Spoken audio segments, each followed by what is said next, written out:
Bismillahirrahmanirrahim. Assalamualaikum warahmatullahi wabarakatuh. Anak-anak, bagaimana kabarnya hari ini?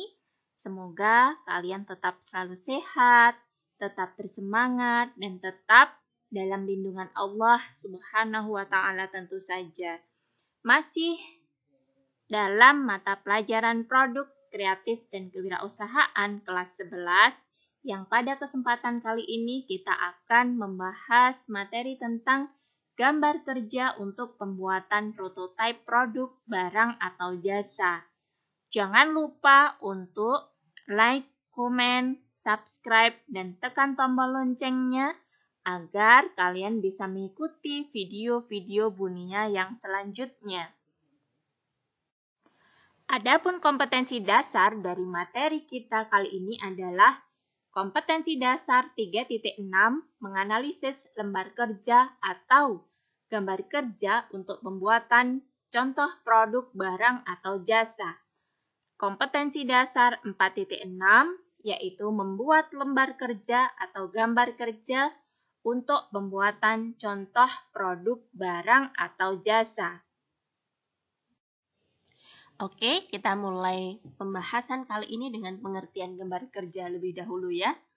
Yang dimaksud dengan gambar kerja itu adalah set lengkap standar gambar yang menentukan pembuatan dan perakitan produk berdasarkan desainnya.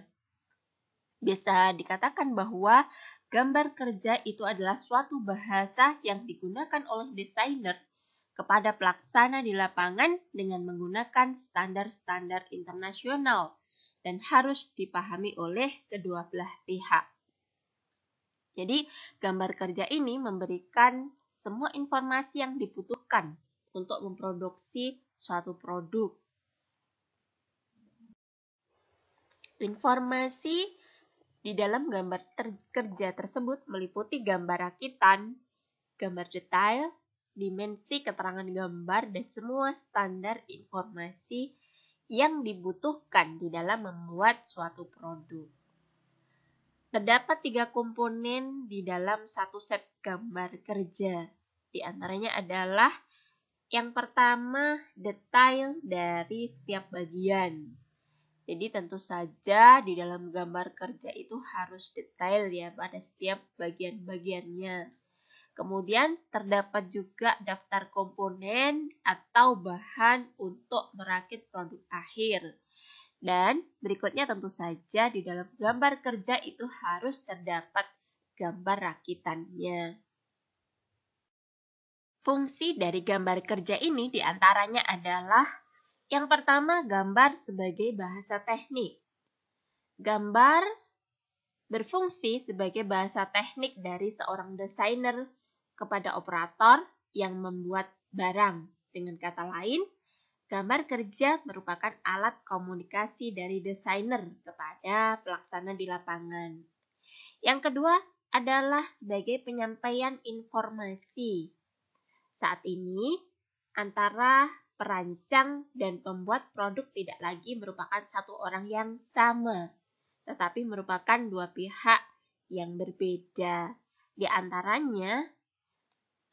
antara keduanya perlu alat informasi. Jadi, peranan gambar kerja di sini adalah sebagai penyampai informasi, yaitu untuk menyampaikan maksud dari perancangan atau dari perancangan tadi secara tepat kepada orang-orang yang bersangkutan, seperti kepada bagian perencanaan, proses pembuatan, pemeriksaan, dan sebagainya. Fungsi yang berikutnya adalah sebagai bahan dokumentasi. Gambar teknik merupakan dokumen yang sangat penting bagi dunia industri untuk digunakan sebagai informasi bagi pengembangan yang akan datang. Dan fungsi yang terakhir adalah menuangkan gagasan untuk pengembangan.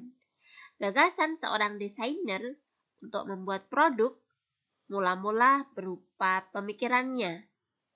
Konsep abstrak itu kemudian dituangkan di dalam bentuk gambar kerja.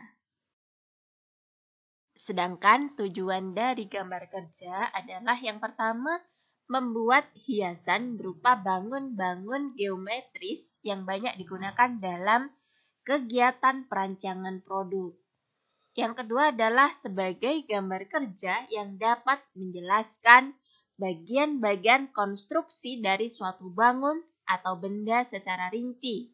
Misalnya adalah gambar konstruksi bangunan, rancangan furniture, rancangan mesin, dan sebagainya. Yang ketiga, tujuan dari gambar kerja adalah sebagai gambar penjelasan dari wujud suatu benda atau bangun dengan perbandingan ukuran yang akurat sehingga mendekati wujud yang sebenarnya. Dalam membuat gambar kerja, bisa kita lakukan dengan cara manual maupun dengan menggunakan aplikasi. Peralatan yang dibutuhkan untuk membuat gambar kerja secara manual diantaranya adalah kertas gambar, pensil warna, kotak jangka, penggaris T, sepasang segitiga, sepasang mal lengkung, mal bentuk, mistar skala, busur derajat, penghapus, pelindung penghapus, pita gambar, mesin gambar, alas gambar, dan sebagainya. Sedangkan untuk membuat gambar kerja menggunakan aplikasi, tentu saja kita membutuhkan seperangkat alat komputer beserta programnya, di antaranya bisa menggunakan AutoCAD, SolidWorks, Adobe Illustrator, dan sebagainya. Masih banyak sekali aplikasi yang lain yang bisa digunakan untuk membuat gambar kerja ini. Di dalam gambar kerja ini harus terdapat etiket atau kepala gambar. Jadi yang dimaksud dengan etiket itu adalah bagian dari gambar yang memuat tentang data-data atau informasi dari gambar tersebut. Seperti ini contoh etiket ya. Ada bermacam-macam, ini hanya contoh-contoh saja. Gambar yang sudah jadi dan berukuran besar, ketika akan dibendel perlu untuk dilipat. Hal-hal yang harus diperhatikan di dalam melipat gambar kerja ini, diantaranya adalah yang pertama, gambar yang boleh dilipat adalah gambar cetakan. Sedangkan gambar asli tidak boleh dilipat, tetapi digulung dengan diameter minimum 40 mm. Lipatan gambar ini tidak boleh merusak gambar yang ada di dalamnya. Selain itu, cara melipatnya juga harus teratur agar gambar dapat diketahui dengan mudah identitasnya. Etiket atau kepala gambar harus ditempatkan pada lipatan paling atas, sehingga gambar atau bendel ketika dibuka akan segera terlihat etiketnya. Untuk membuat satu unit produk memerlukan banyak gambar yang harus dibuat. Oleh sebab itu, gambar harus diberi nomor atau kodifikasi nomor urut untuk memudahkan di dalam mencari data atau informasi sewaktu merakit produk. Kemudian berikutnya penyimpanan gambar. Itu bisa dilakukan dengan cara gambar disimpan dalam bentuk bendel dengan cara dikumpulkan. Gambar yang mempunyai ukuran besar dilipat sesuai dengan teknik melipat gambar. Kemudian diurut sesuai dengan pengelompokannya, kemudian dibendel di dalam satu file. Untuk menghemat tempat, dapat juga dilakukan dengan memfoto gambar dengan ukuran yang diperkecil.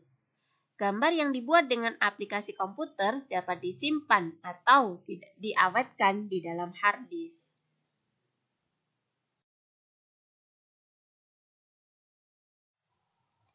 Standarisasi gambar itu diperlukan agar tidak terjadi kesalahpahaman atau salah pengertian di dalam komunikasi teknik.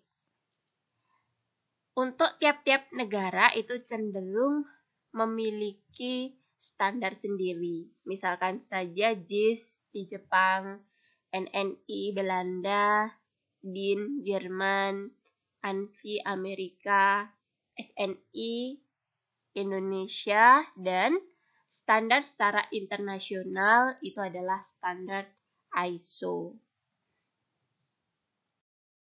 Alhamdulillah, demikian tadi pembahasan materi tentang gambar kerja untuk pembuatan prototipe produk barang atau jasa. Semoga bermanfaat dan wassalamualaikum warahmatullahi wabarakatuh.